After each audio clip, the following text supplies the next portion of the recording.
Senior Manager of Market Outreach Division at the Hong Kong Monetary Authority. On behalf of the Alliance for Green Commercial Banks, I'm very pleased to welcome you all to join today's training session, Green and Sustainable Market Evolution, co-hosted by the Alliance and Standard Chartered.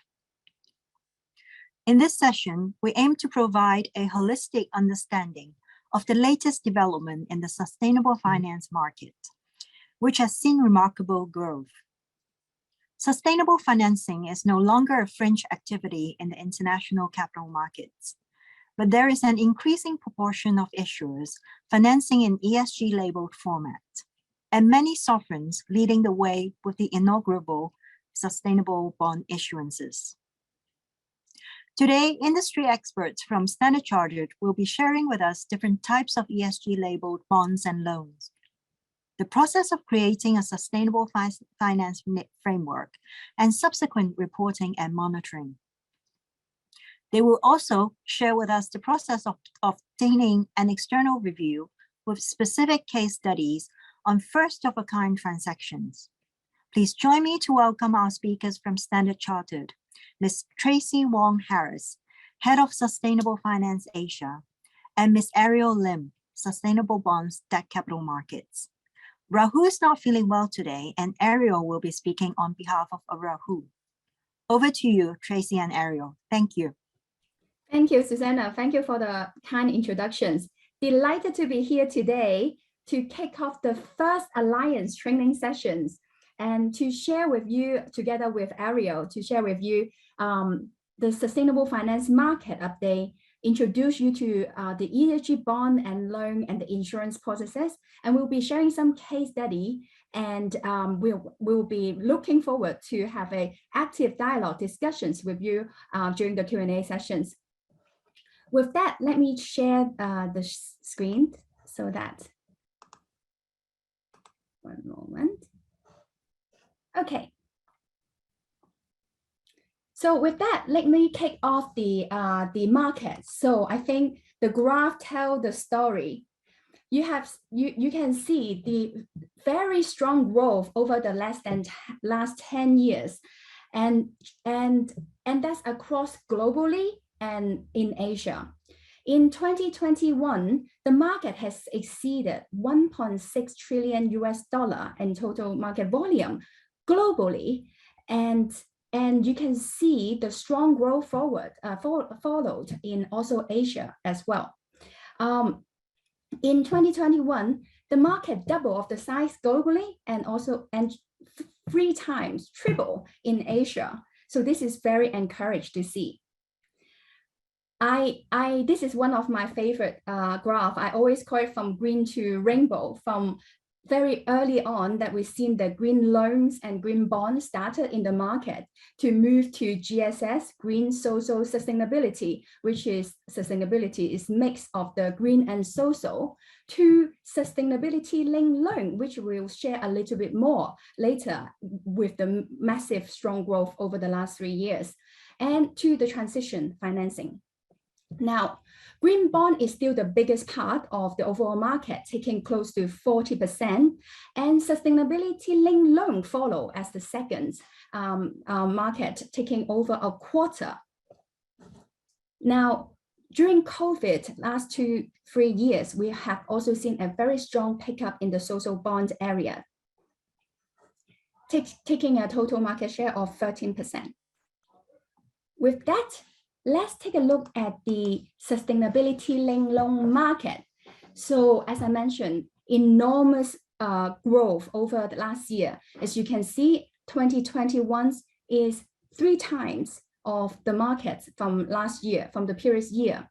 And the SLL issuers are 70% are from corporate, and the remaining largely is from FI. And looking at the jurisdiction, you can see that Singapore, China, Hong Kong has the biggest market share, and the segments are very, very diverse across financial, energy, consumer stable, technology, industry and materials. So across very, very diverse. Just to highlight a couple of characteristics in the sustainability linked loan market. which Ariel will share a lot more in the subsequent slide.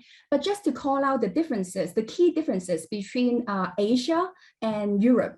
So we have seen in Europe, the sustainability-linked loan margins are tied to the performance of the borrower, so with incentive and also penalty. However, in Asia, we have seen majority of the market are one-sided with incentive only. In the recent last 12 months or so, we have seen the pickup on the mirror structure also started in the region. Now with that, let me pass on to Ariel to share with you the bond market. Sure, thank you, Tracy. So for the green and sustainability bond market, this essentially started in about 2006 to 2007 with the first issuance of a climate awareness bond by the European Investment Bank. But more recently, the market has grown significantly since then, from being a one-off issuance to kind of a more mainstream format that most issuers are tapping the market in. So previously in the past few years, when we are making this chart, which is actually a heat map of which countries are most active, which countries and regions are most active in the issuance of green and sustainability bonds, we do see that Europe is a clear leader in this area. They are leading the charge in many areas, from the development of taxonomies to regulation in this region. However, we do see that in the past few years, Asia has also caught up significantly. Some of these are driven by top-down state-led efforts. For example, in China in 2015, they published the Green Bond Catalog to inform the financial institutions on what kind of projects can be considered as green, so that they could start issuing more green bonds. So from the next year onwards, next few years, in fact, China was the top issuer of green bonds globally. So if you can move on to the next page, as Tracy previously mentioned, why I was referring to green bonds initially is because green bonds was the predominant format that most issuers were tapping the market in. However, over time, as you can see on the two charts on the bottom, with the development of more principles that are laid out by the International Capital Markets Association, such as the social bond principles, sustainability bond guidelines, and sustainability linked bond principles, there are more and more formats that issuers can tap the market in, and we do see increasing diversification within the market. In terms of issuance trend, the ESG bond market has crossed a significant milestone last year in 2021, crossing $1 trillion of issuances for the very first time. And this is in fact more than the past 3 years of issuances combined. So we do see that last year was in fact a tipping point for the sustainable bonds market. And this trend will be set to continue with more and more issuers continuing to issue sustainable bonds. Another point that I would like to raise also is that while the sustainable bonds market has grown significantly, the overall pie in terms of debt issuances by different issuers globally has not grown by as much. So what this tells us is in fact that more and more issuers are choosing to refinance their bonds and outstanding debt using new green or sustainability labeled formats or instruments. And we do see this as a trend that is set to continue. So I'll pass the time back to Tracy. Oh, so yeah, apologies. Let me continue on this slide. So to go into more detail on the different types of instruments you mentioned earlier. So previously, before 2018, the bond market was 90% in the format of green instruments, and that was similar for loans as well. So for green bonds, this is the most simple and standard form of a sustainable bond, where the proceeds are used to finance or refinance eligible green activities. And the ICMA and Loan Market Association does provide us a few guidelines in terms of what categories of activities do qualify as green, such as renewable energy, clean transportation, green buildings, etc. Slowly but surely, the market has developed further to develop new principles, including the social bond principles and social loan principles. So what this allows us is to use the bond and loan and other financial instruments to finance or refinance projects that are tied to positive social benefits or outcomes and serving specific targeted populations. So the key aspect for social bonds is the need to address specific target populations that will benefit from these projects. And moving on, we have the sustainability bonds. These are all considered as use of proceeds instruments. So for sustainability bonds, it is simply the combination of green and social projects within a single instrument. The last type of use of proceeds instrument that we have seen emerge in the market is the transition bond, which is less commonly seen in the loan market and predominantly only in the bond market. So what this transition bond is most of the time it has been used as a use of proceeds instrument where it is targeted towards issuers from specific hard to abate sectors. These are heavy carbon intensive sectors that are not really aligned with the Paris Agreement pathways, and they need intensive investments in order to transition their business models to be aligned with the Paris Agreement. So for this instrument, it is slightly more complex, and I will go more into detail later, but essentially it requires a shift in business model or shift in investments towards greenhouse gas reductions. The final type of instrument is the sustainability-linked bond instrument. This is unlike the ones we have mentioned previously because it is not linked to specific underlying projects, be it green, social, or transition. However, the proceeds can be used for general corporate purposes. The main difference is that the bond characteristics like bond or loan characteristics like Tracy mentioned earlier, this will be tied to the performance of the issuer against some specific sustainability targets. And whether they achieve or do not achieve these targets, there will be a corresponding adjustment in the bond or loan characteristics. So I'll pass it back to Tracy. Sure, thank you. So thanks, Ariel, to share with us the market sweeps of different market standards in widely being adopted. And as Standard Charter, we have established adopting all these international market standards, and we have established 3 frameworks. First is the Green and Sustainable Product Frameworks, which covered the wide scope of our product, and I will share in the subsequent slide. And then the Sustainability Bond Framework that like Ariel mentions.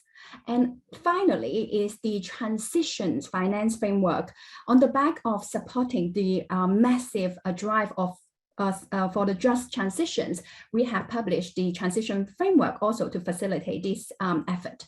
So with that, let me also share with you the whole suite of green and sustainable finance product available in the market that at Standard Charter, what we offer. In addition to the loans and bond, which this session will cover in more depth, I want to share with you that outside of that, there are other products also available in the market. For example, sustainable deposit, which is available for corporate, for financial institution, and to the retail. Also on advisory, we have ESG advisory to help our clients to with their ESG journey in terms of ESG rating enhancements or ESG disclosure, sustainability target setting, etc. Also, derivative, we have seen a quick uptake on ESG-labelled derivative on interest rate swap, currency swap, repo, etc. And also very important, supply chain SME. So we also have sustainable trade finance available in addition to cash management.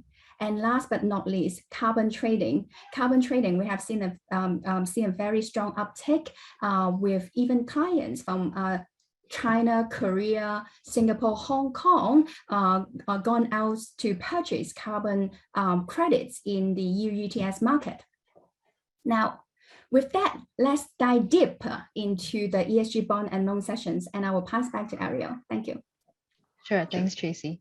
So yeah, as Tracy mentioned, I will go a deep dive into more details about each of these types of bonds. So for the first type of bond, we shall consider a green, social, and sustainability together because there are many similarities between these instruments. So these are, as mentioned previously, these are use of proceeds instruments where the proceeds are allocated to finance or refinance green and or social projects. So for the green bond, this will be used to finance green only projects. For social bonds, it will be for social only projects. And for sustainability bonds, it will be a combination of green and social projects. So for ICMA and Loan Market Association, these have laid out 10 different categories of eligible criteria for eligible green projects that can be financed using green bonds or loans. So these include things like renewable energy efficiency, which is investments that would typically improve energy efficiency by a specified percentage, pollution prevention, which could be to do with waste management, waste treatment, and reducing air pollution, clean transportation, which includes public transportation, metro, light rail, or electric vehicles. So just highlighting some of the more commonly used categories. And finally, also green buildings, which are buildings that are meeting certain specified standards globally, be it LEED or BREEAM or IFC EDGE, etc. Next, for social bonds, the ICMA or Loan Market Association have given us 6 categories that we can focus on when we are looking at eligible social projects. Firstly, there is affordable basic infrastructure. So these are investments that seek to improve infrastructure or access to, for example, to rural areas, to electricity, to water, to sanitation. And typically we have to identify the population that is being served. So for example, when we look at telecommunication infrastructure, we wouldn't look at improving 5G within the city center because the people living there are already benefiting from pretty good telecommunications technology. We'll look more at looking at underserved or underserved populations in rural areas that do not have access to these technologies in the first place. Secondly, there's also access to essential services, which includes healthcare and education. So these are typically linked to public schools or public hospitals that would serve general population, including some of the socially disadvantaged populations. There's also affordable housing, which is to do with social housing or public or rental housing. Employment generation, which could include SME financing, because SMEs are a very important part of many economies, food security, and social economic advancement and empowerment. Yep. And for sustainability bonds, it would just be a combination of either green or social projects.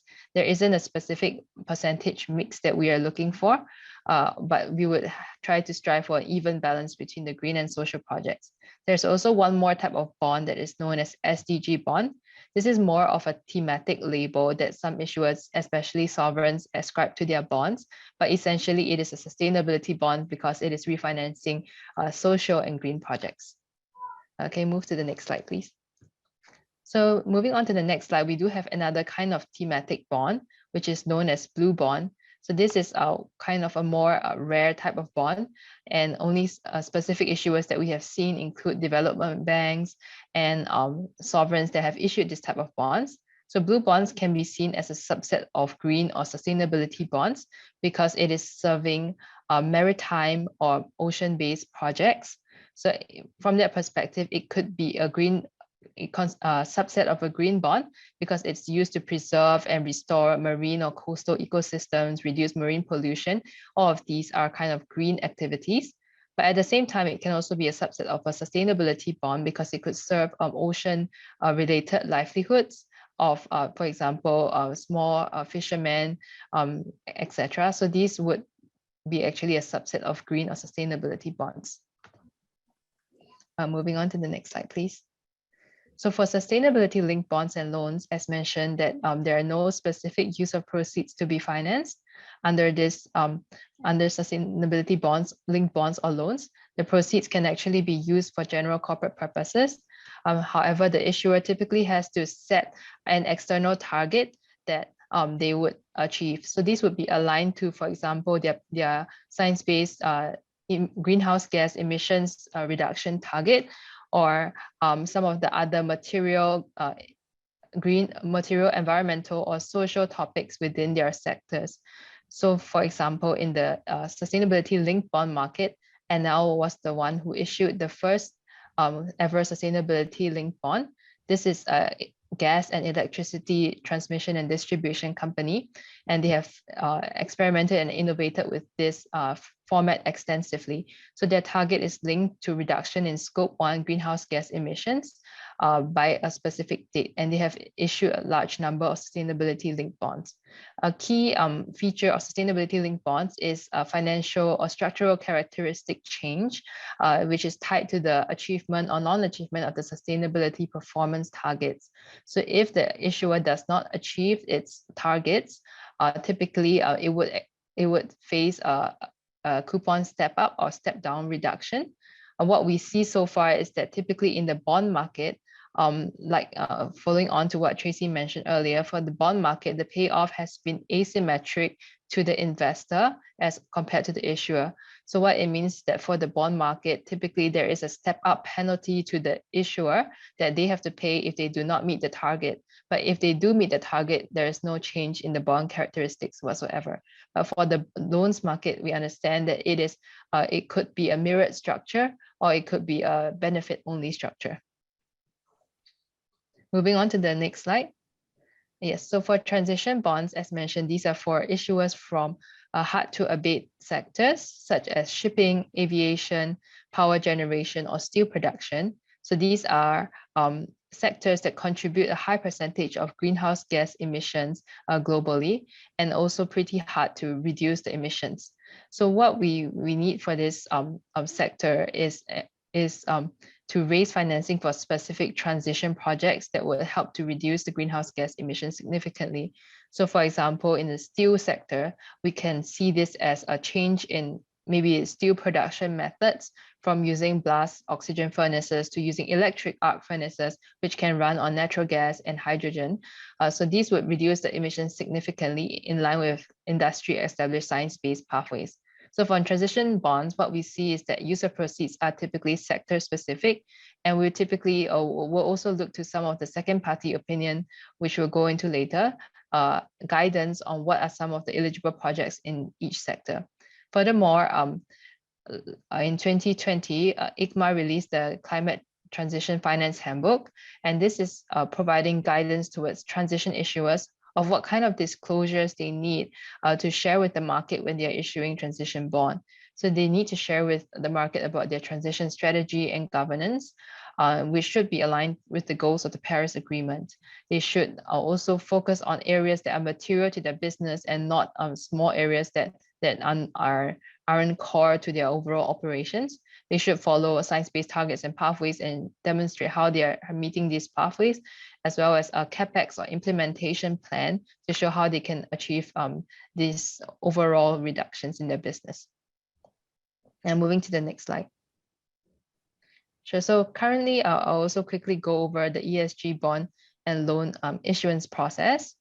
So in general, as mentioned, there are two types of instruments. These are use of proceeds instruments, like the green, social, and sustainability, and the sustainability-linked instruments, which are sustainability-linked loans and bonds.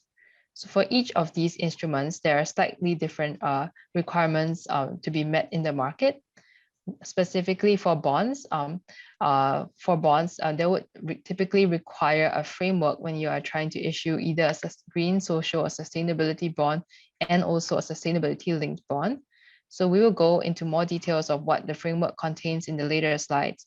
But the framework, basically, it would tell the issuer, for example, tell the investors what use of proceeds are being financed, what kind of targets they are using for the sustainability-linked bond, etc. And after we create this framework, we will go and get a second party opinion or verification on this framework to show that it is aligned with the principles from ICMA or Loan Market Association. As mentioned, for green social sustainability bond, it is tied to specific use of proceeds, but for sustainability linked bond, their proceeds can be used for general corporate purposes. So the situation is somewhat similar in the loan market, but also there are some differences. So for green loan, we see that a framework is actually optional, but one of the more recent trends we are seeing is that issuers who have the ability to access both bond and loan market, they typically make one framework that can apply to both bonds and loans, and they can easily use the same framework for the green loans. But in general, it is optional. And if no framework is utilized, there will be an external verification of the underlying assets. But if they do have a framework, they can use the same second party opinion as in the bond market, and is tied to specific use of proceeds.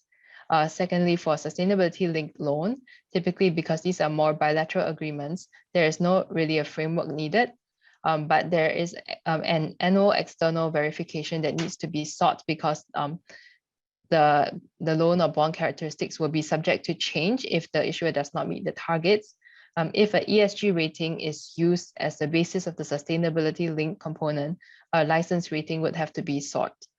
And as mentioned, the proceeds will be used for general corporate purposes. Sure, so now I'll walk through the steps on how we can typically create a sustainable finance framework. So as we are approaching the sustainable finance market, typically the first starting point we will start from is what kind of framework are we trying to create? What kind of instrument is most suitable for the issuer at the moment? Is it a use of proceeds kind of framework, or is it a sustainability linked kind of framework? And subsequently, we will align with different principles. So for the use of proceeds kind of framework, which is green, social, sustainability, transition, bonds and loans, this would be aligned with ICMA's green bond principles, social bond principles, sustainability bond guidelines, and the corresponding principles for the loan market.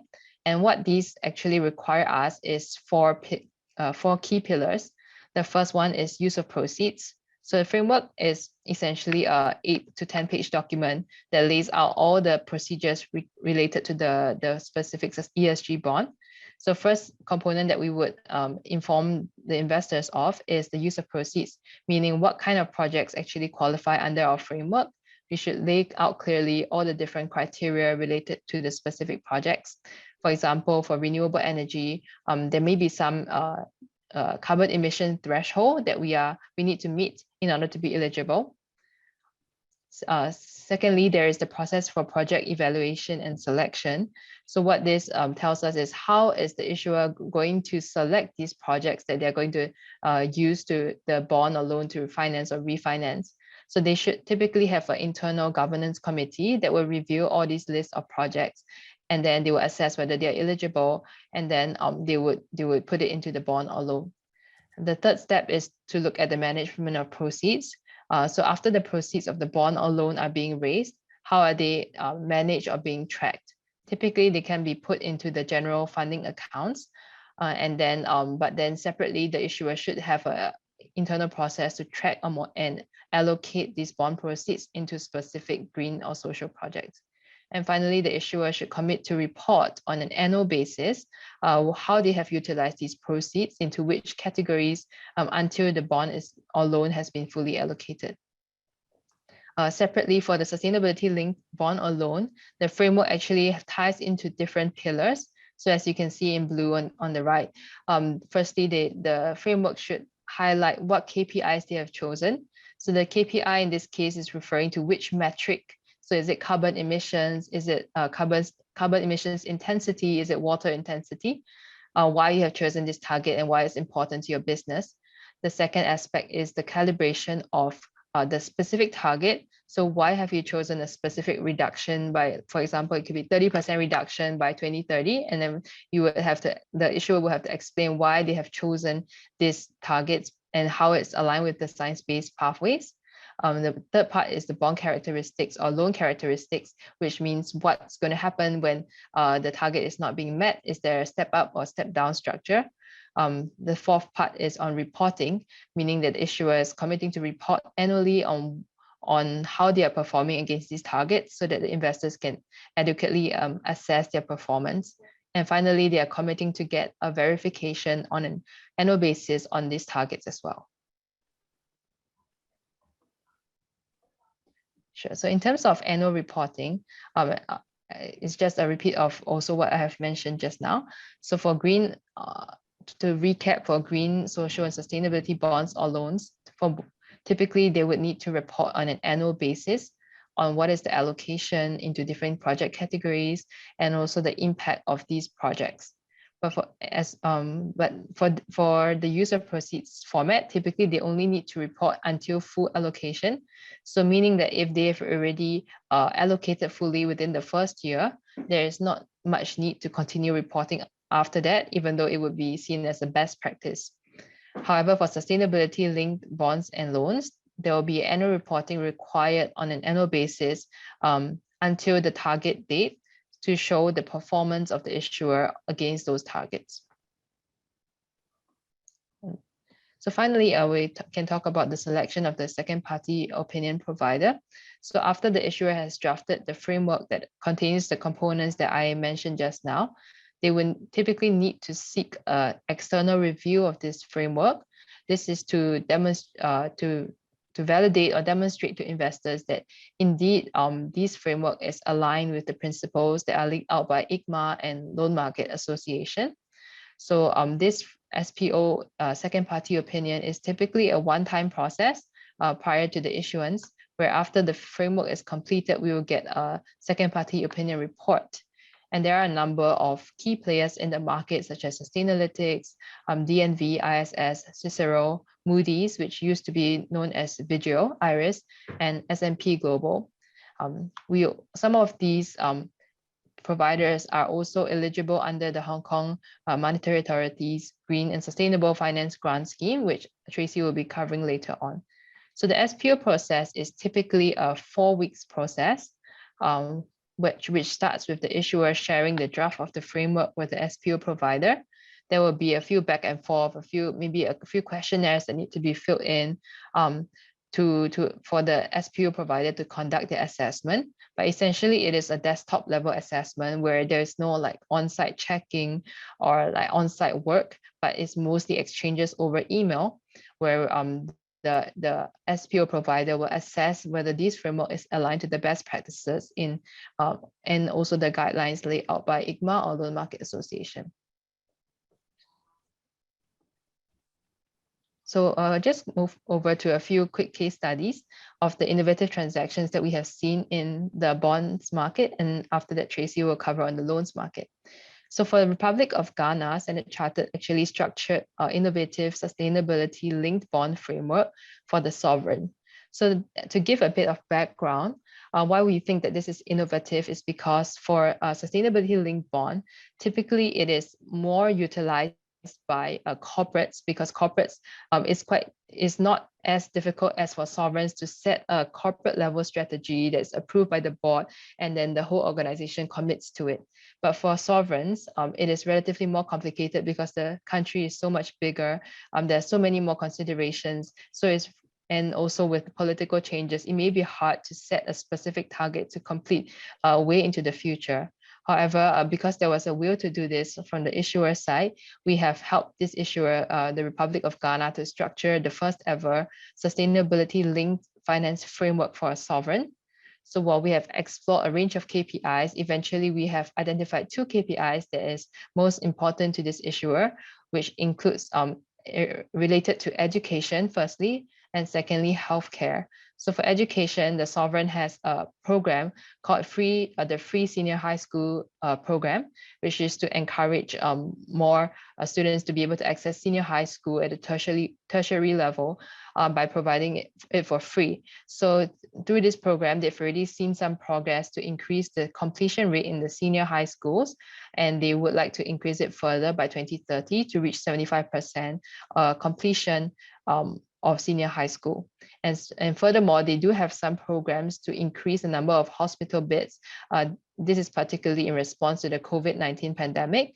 And they have set the target to increase the hospital beds per capita by 2030 as well.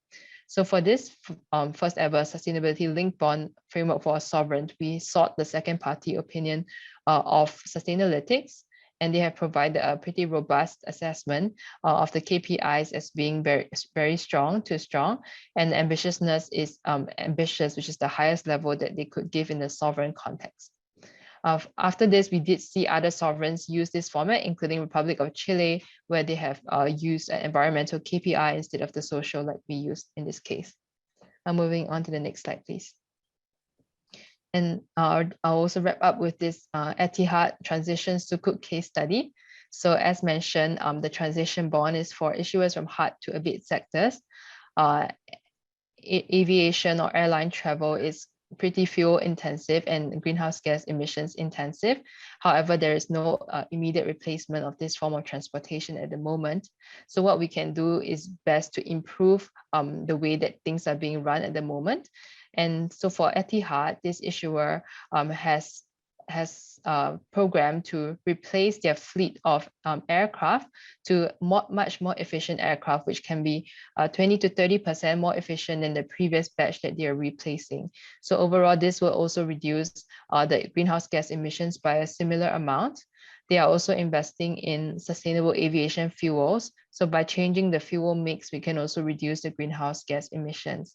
So in terms of this, we have made quite an innovation because we have combined both the use of proceeds format and sustainability linked formats into one instrument.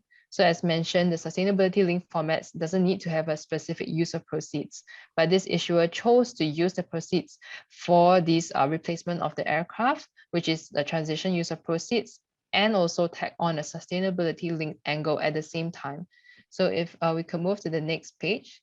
This highlights that the issuer has specific targets to reduce its carbon intensity, which is a CO2 per revenue ton kilometers being traveled over its passenger and freight businesses.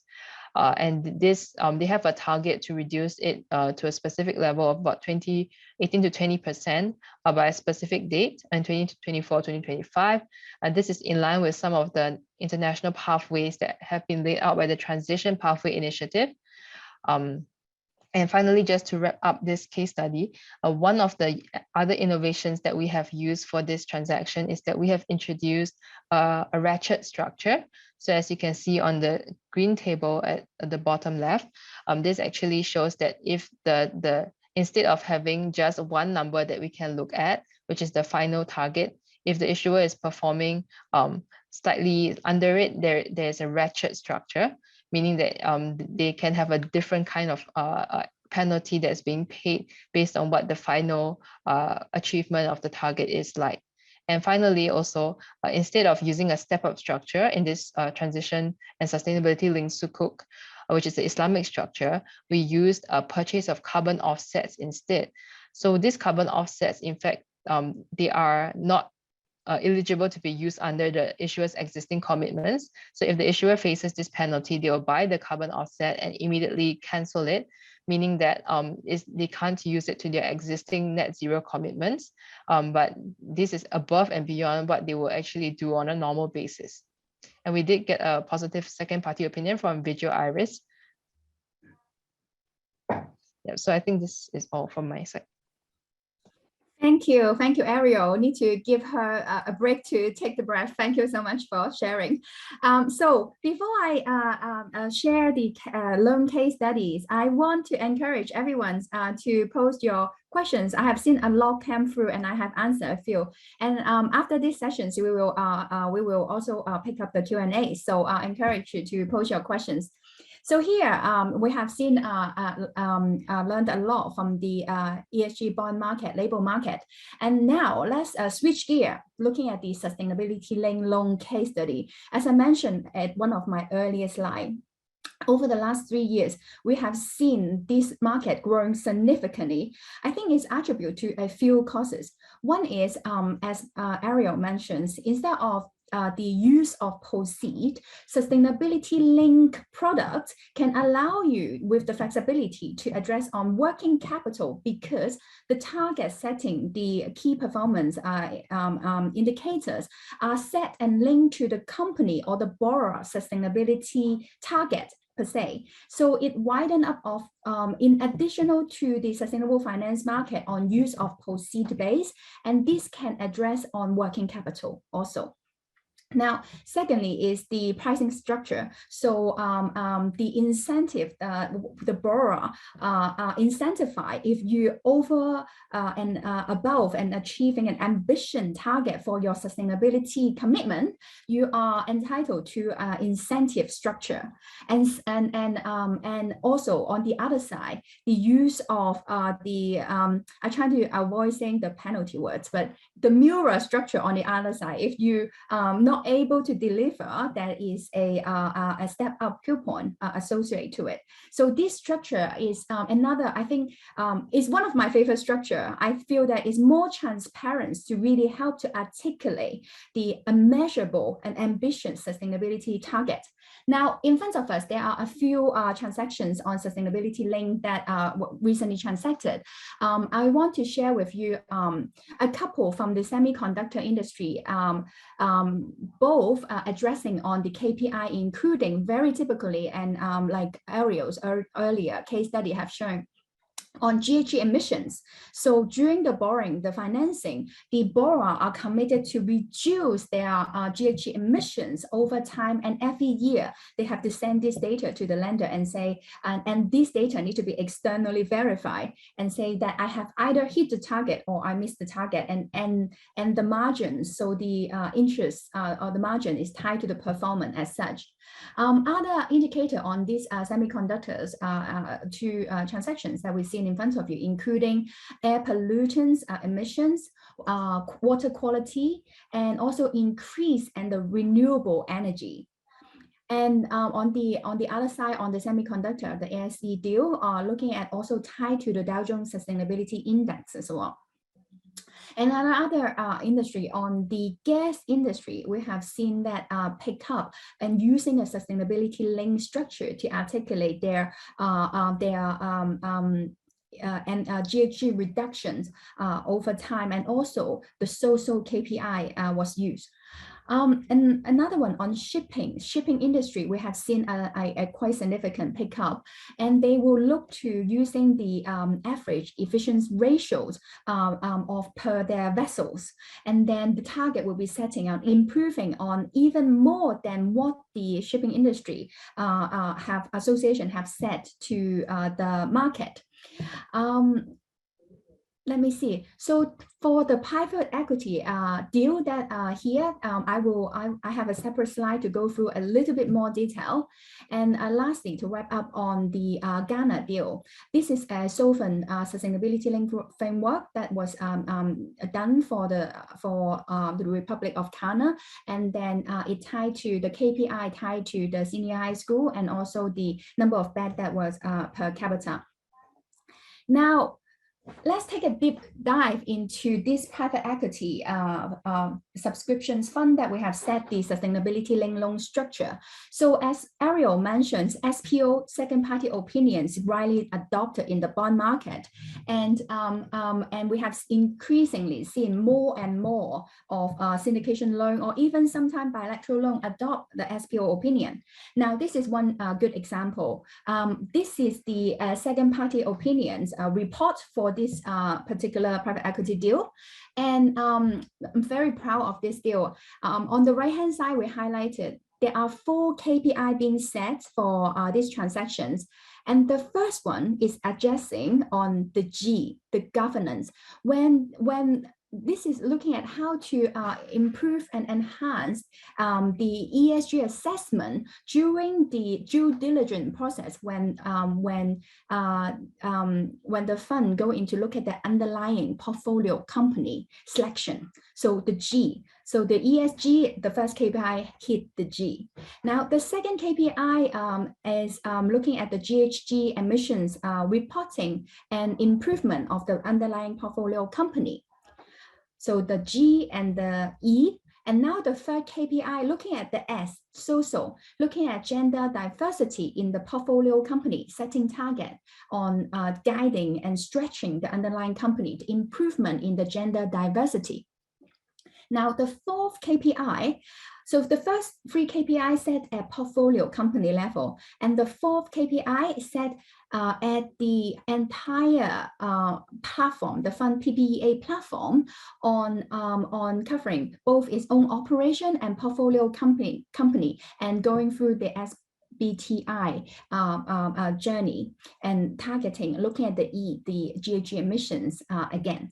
So this is a very holistic deal on addressing the whole E, S, and G at portfolio level and at the fund level.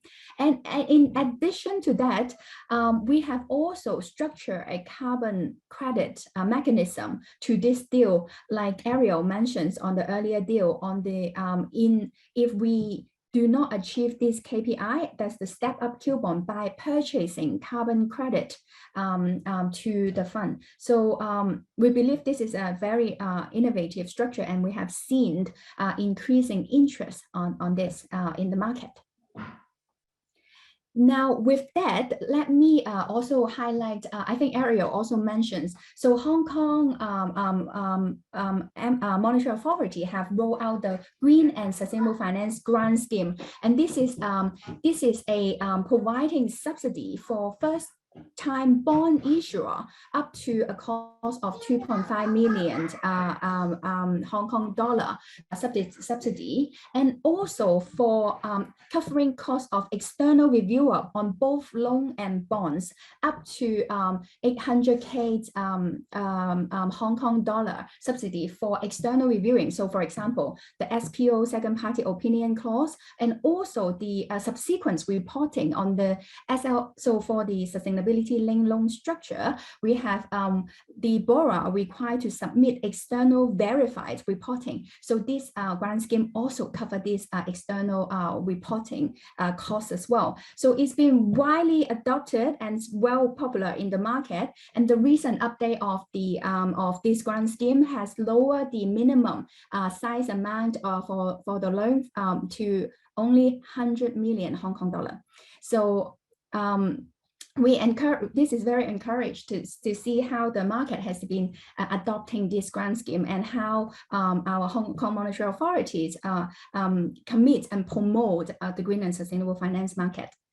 Now, with that, I will open up for Q&A, and I see a lot of questions came through. So let me take a look at a few and answer some. I see one on the bond area. I'm going to bring you back for these questions. So the questions is, what matrix do you use to structure ESG-labeled bonds? What data to use? How to obtain, to monitor and evaluate the ESG performance? Sure, thanks, Tracy. Yes, so this ESG metrics that we are using, these actually is dependent on which kind of structure that we are going for. So typically we won't, for example, for the use of proceeds instruments like green, social, or sustainability bonds, we are not exactly looking at the issuer level performance, but we are looking at the specific assets or projects being financed with the overall view that, as the issuer is making more and more investments into this green and social investments, then their business is overall becoming more and more sustainable, and it gives the investors a direct exposure into these assets. So for the use of proceeds instruments, first and foremost, we will look at what kind of underlying projects does the issuer has. Are they investing more in renewable energy? Are they improving the efficiency of their manufacturing processes? And then we will look into these as the starting point for our use of proceeds instrument.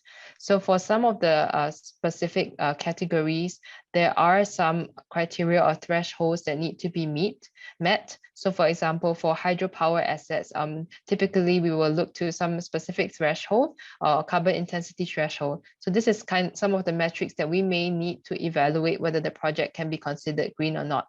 Another example I have is, for example, clean transportation. So if the issuer is investing in a fleet of electric vehicles or hybrid cars, specifically, we will need to make sure that for electric vehicles, it's mostly zero direct emissions, but for hybrid cars, then typically there's still some level of emissions, grams of carbon dioxide per passenger kilometer. So we need to make sure these metrics, if we call it a metric, is aligned with what is being accepted in the market. So typically the issuer has to report on how they are, they firstly lay out the criteria in their framework, and then they have to make sure that they are aligned with their own framework and be able to report on that.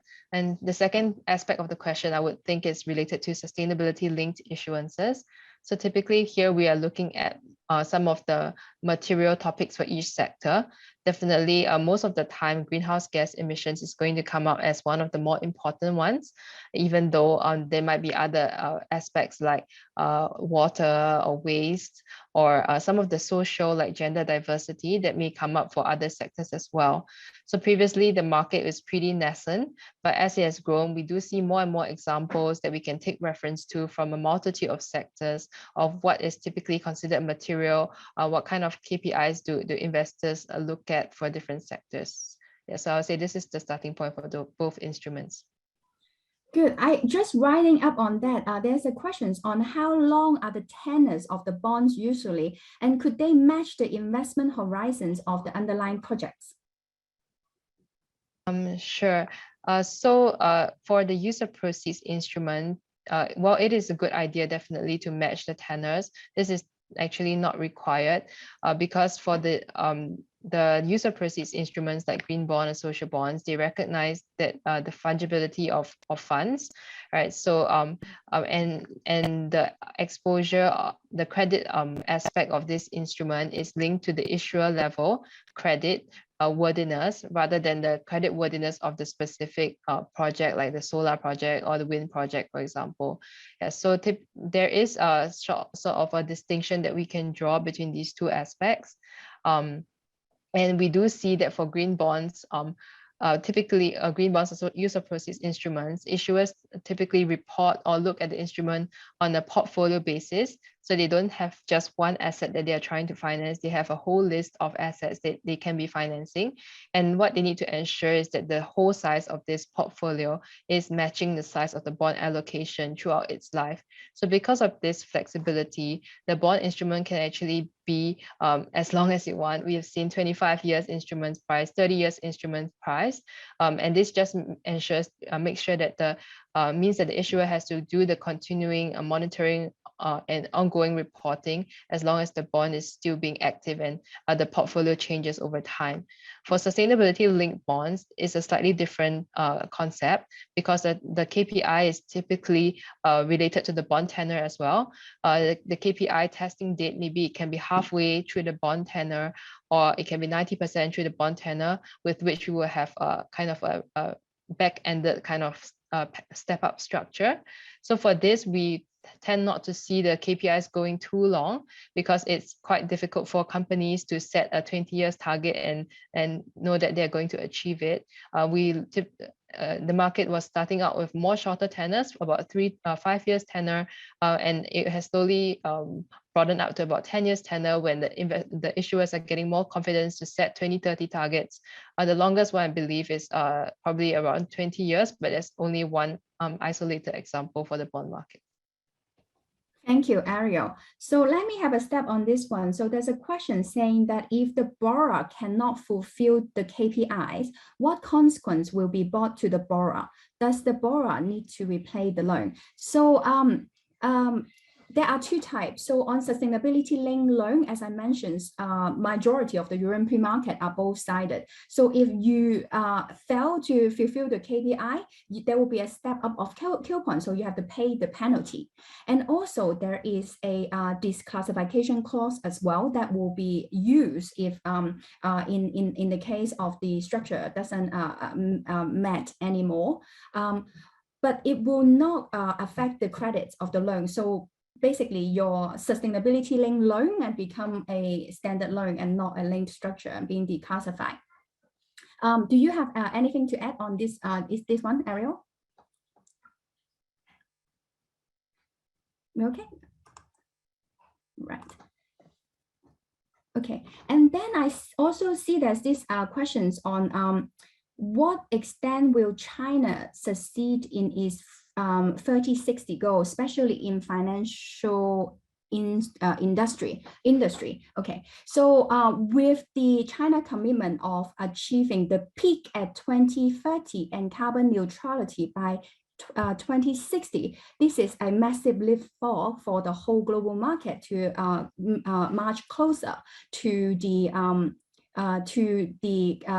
Paris Agreement goal. Now, with that, the China Green Finance Committee has estimated that we will need 4 trillion RMB every year to invest into green and sustainable finance projects to channel capital to address this enormous amount of funding gap to the market, which represent a huge opportunity. And with that, of course, private capital is essential and will play a major part, and financial institutions will play a major part. In addition to, of course, with the right policies and standard and regulations in the market to guiding it through as well, which China PBOC and CBRC has been the first issuing green bond catalog, and with the latest, the common grant taxonomy driven by the effort from June as well. on the harmonizations between the EU-China taxonomy as well to create a harmonized standard for the two markets. So a lot of development in this place, and from financial institutions have to play a big role in additional to policy and standard. I think Ariel's line has must have some problems and gone offline. I'm sure she will come back and join us shortly. Let me have a look at other questions here. I see that have we seen any initiative on working capital short-term financing side? So yes, so as I mentioned, the working capital can be now using sustainability linked structure to address, and short-term financings, one of the slides I showed earlier that have the wide scope of product available in the market, including sustainable trade. And within sustainable trade financing, there's a lot of short-term loan financing that facility. So following the same principle of either from use of proceeds based or sustainability linked loan. I think I heard some background noise. Okay, yes. So the answer is yes. And there is the short-term loan. We have seen it quite frequent from the sustainable trade product offering that we issue out. I see Ariel, you came back as well. That's great.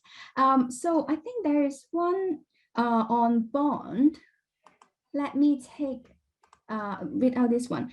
Is it more usual for banks or other financial institutions to issue sustainability loans or bonds or sustainability linked loans or bonds?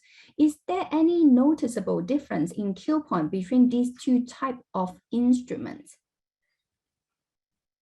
Sure. Yeah. So for financial institutions specifically, a point that I should have mentioned as well. So for sustainability linked instruments, typically the main borrowers or issuers are the corporates, and also, as I mentioned, the sovereigns was a growing space.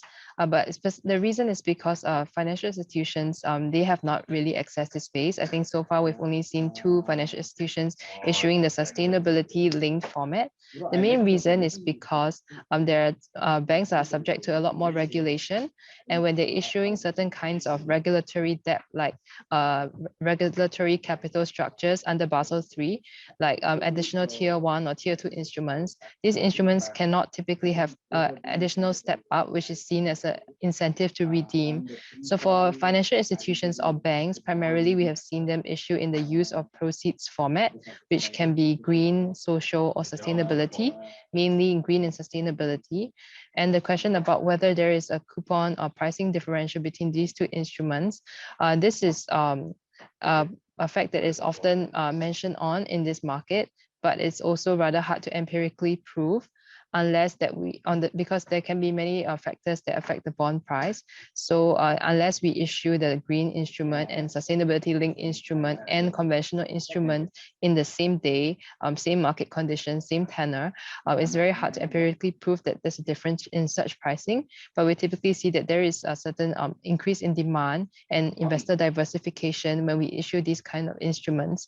And between green and sustainability linked, typically this comparison is not made. It's often made with conventional debt, and we typically don't see these instruments as being a like-for-like comparison.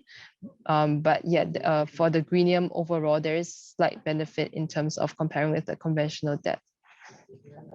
Thanks, Ariel. I think we're running out of time for the session. So thank you so much for joining us. And this event is recorded, and the material and the recording will be posted on the Alliance website. And more trainings will be rolling out from the Alliance. So please stay tuned. Once again, Standard Chartered is delighted to be the cornerstone member of the Alliance, and thank you for HKMA and IFC for launching this Alliance of the Green Commercial Bank platform. And we look forward to working with you all to drive a more sustainable finance future. Thank you so much for having us, and thank you for your time.